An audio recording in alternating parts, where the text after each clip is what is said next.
From the beautiful campus of Casper College, it's time to dive into the world of Casper College athletics with another episode of the Casper College Coaches Show. Now, here's your host, Tom Myler.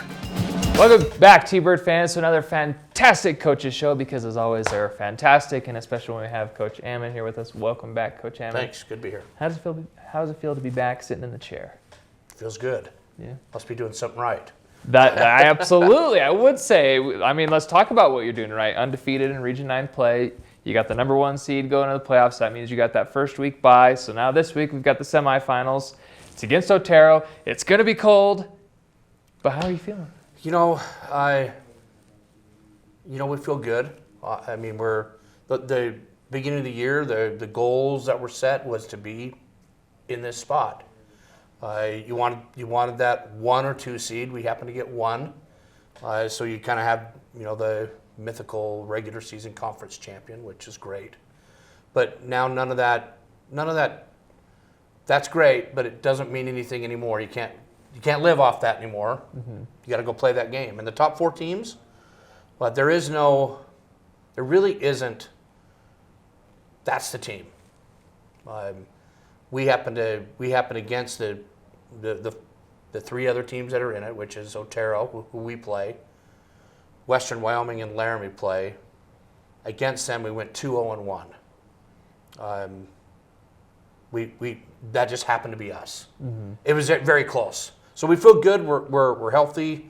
I think we're anxious, and I'm trying to get them not to be, because you had like almost a 2-week break. But yeah, we're anxious to get going on what looks to be a very cold weekend. Mm-hmm.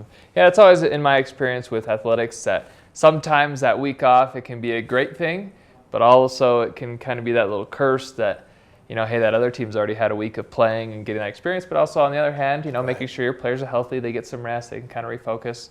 Have you seen that affecting your players at all? We've tried to get them to, once the regular season was over, we've kind of gone through the mode of, hey, let's reset, kind of returning back to some early practices, some basic stuff, reminding, adding a couple things that we need to work on, but really not even going out and talking about the game, the importance of the game. Hey, we got to win this game to get to that game. It's not even part of the conversation. Our focus is to try to get them to think about, hey, let's go out and each day, let's work on this. Let's be a little bit better. Let's not do anything we don't need to. Stay healthy, and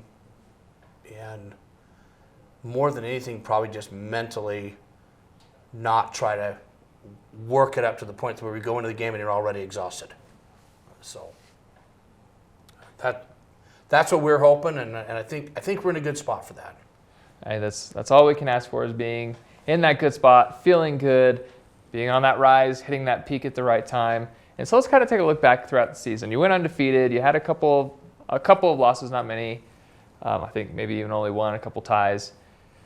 Kind of go through and tell us, hey, what have been some shining moments? What have been some struggles that you had? And what's really just kind of been the summary of what brought us here today? Right. So when we first started, we knew we had some pretty good talent, but we were very heavy on the freshman side. 5 returning girls, one of them being a starter. A transfer coming in who was a starter at another school.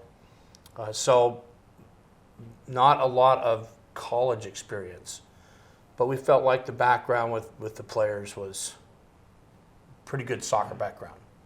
So I remember early on, we're up there, we're scrimmaging a couple of NAIA schools in Montana, and we could see the talent, but the organization trying to get freshmen onto, hey, I get it, you did it in your club, your high school team, let's do it this way now. Yeah. But as we noticed from the first scrimmage against Rocky to the next day playing Carroll, just giving them a couple of ideas, how much of a difference and how much they listened. So to me, that's kind of been their calling card all year. Very coachable. Listen, they make the right adjustments, and they actually go and do it. We've had some great moments throughout the year with a couple of games. The Western Wyoming game, when they were a ranked team that was ahead of us. We were able to beat them at home. Otero on the road was a great win for us. Early in the year, we had some games against Western Nebraska where we went out and everything it's like the perfect storm. Mm-hmm. Everything worked. And you put several in the back of the net, which always feels good. But we've just had a really good group of kids who are very coachable. They work hard. They're a lot of fun. They get along really well, and they're actually all really, really good students too. So that all of those things combined, it's a formula. I think that every coach wants that, and we happen to have that this year, and it's resulting in us having success when it comes to wins and losses. Absolutely, and I can absolutely agree with you saying about them being coachable. And we've had these very discussions about, hey, in the first half we tried something, it didn't work, we adjusted, and they kept with the adjustment, and you won.